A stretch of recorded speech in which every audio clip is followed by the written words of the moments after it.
Yeah, that's gonna give me a lot of hate mail.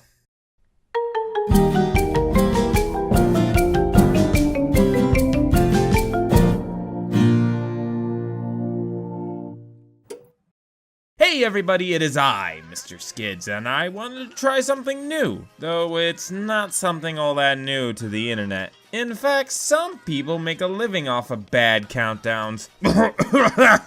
Though I don't plan on making a habit of this, it just seemed the best way to go about handling the movie I have lined up today. It's a great piece of art, a combination of two great genres coming together to make something beautiful. The critically acclaimed music duo from France, Daft Punk, and the titled god of animation, Reiji Matsumoto, come together to create this spectacular piece. No words are spoken whatsoever in this movie, leaving it up to interpretation of what they're thinking and saying, letting the music and the characters' expressions tell the story. Written by the experimental musicians, they created the album Discovery with the movie's intent in mind, basing all the melodies on what's happening in the film. With guidance from Matsumoto and Cedric Herbert in writing the story, this movie broke a lot of new ground when it came out, and is still amazing to this day. I want you guys to go watch it for yourselves. You can watch it for free on the official Vivo YouTube channel.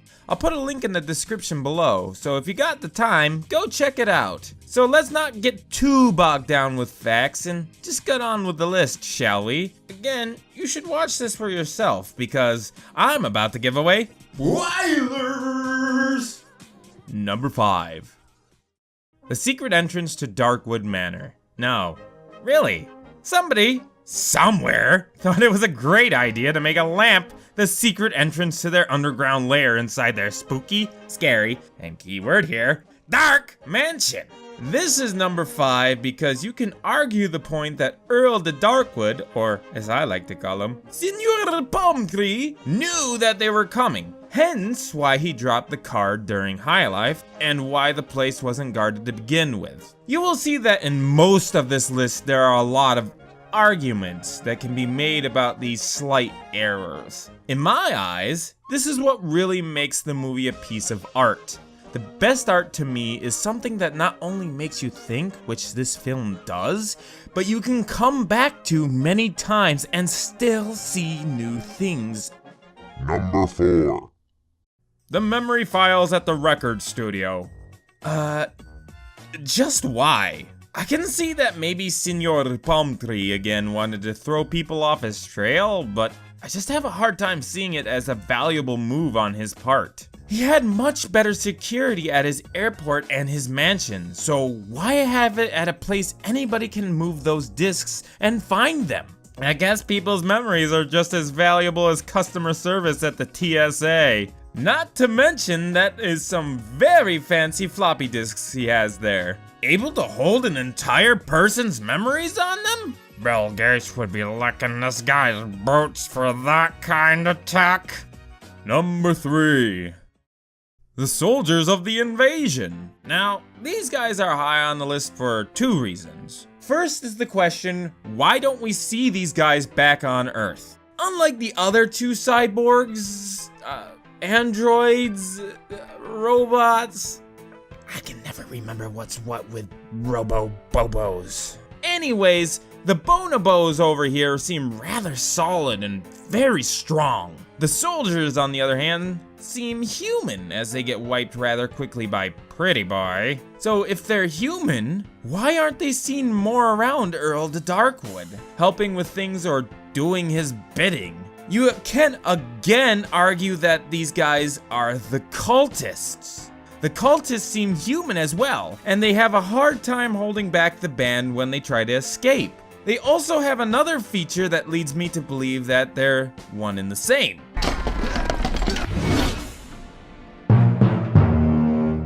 Second reason why they're on this list, how the heck did they know this alien world's tech? They moved like they had done a month's worth of recon and knew the place like the back of their hand. I can hear you guys now, though.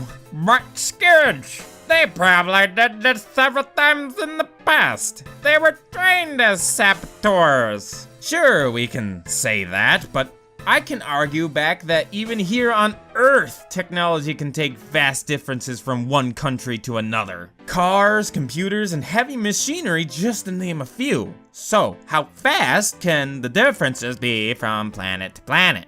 You can even say they're light years apart. Oh, you guys suck. That was funny and you know it. Number 2.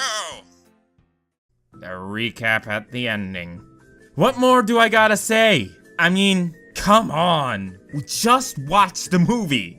We don't need a recap. I guess we had some time to waste here because the story had hit the climax and we had several minutes left to the song. But you could have had more interactions between the band members here, adding a bit of how they feel for each other or how they feel after such a horrible event. Or perhaps something that explains a few of the confusing head scratchers about the story? We do get some of that focus on the crescendos, but it's overlapped by the flashbacks, making it kind of a pain and kind of a waste of time.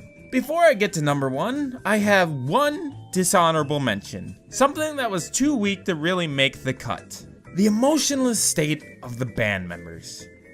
You would think those blank-eyed stares would have some cause for alarm, but you can argue the point that most of the time they're hidden behind their glasses. However, with all the videos they make, pictures they take, and personal autograph signings, somebody would have thought, Jesus, these guys are miserable! And number 1. The Golden Records. Unlike my other dislikes, this is a really huge plot hole in the story. This one alone has a hard time being argued. It's just such a huge problem. As we see in his book, Earl the Darkpalm wants to control the entire universe. The unclear part is, how? How do these golden records have that power? They're just golden vinyl records. They don't come from some alien ancient race that created giant circular space stations to hold horrible parasites. They weren't created by 3 spiritual monks and then blessed by Rama, Odin, and Ra. They're your just average trophies, created by normal humans. They're a parody of the Grammys and the golden records in real life. How do they have any power at all to be used on hundreds-of-year-old alien technology? Not only that, but how was he even able to acquire these records? They only started making them in 1958. And according to the Verdus Q, he's been doing this since the 1800s. So how was he getting them in the first place? And if it's a yearly award, he would have to have gotten 555 years worth, according to the movie. It's just such a weird, huge plot hole and a very well thought out animation. It just doesn't really fit and seems rather rushed. I understand we need a reason for evil Grandpa Carrot Top to do what he does, but it feels so 1920s mustache twirling, deus ex machina imposing, out of left field schlock. There's just so many questions with so little answers, and if we go back to number 2 in the list, we do have time to help fill in those problems. Oh well, it is what it is. Not much I can do to change it. But if you guys have some ideas on how to fix it, or maybe just have some theories that explain one of these other complications, please leave a comment below. Also, if you didn't like something in this film and it didn't make it into this list, again, let me know. I love hearing your feedback on the topics that I review.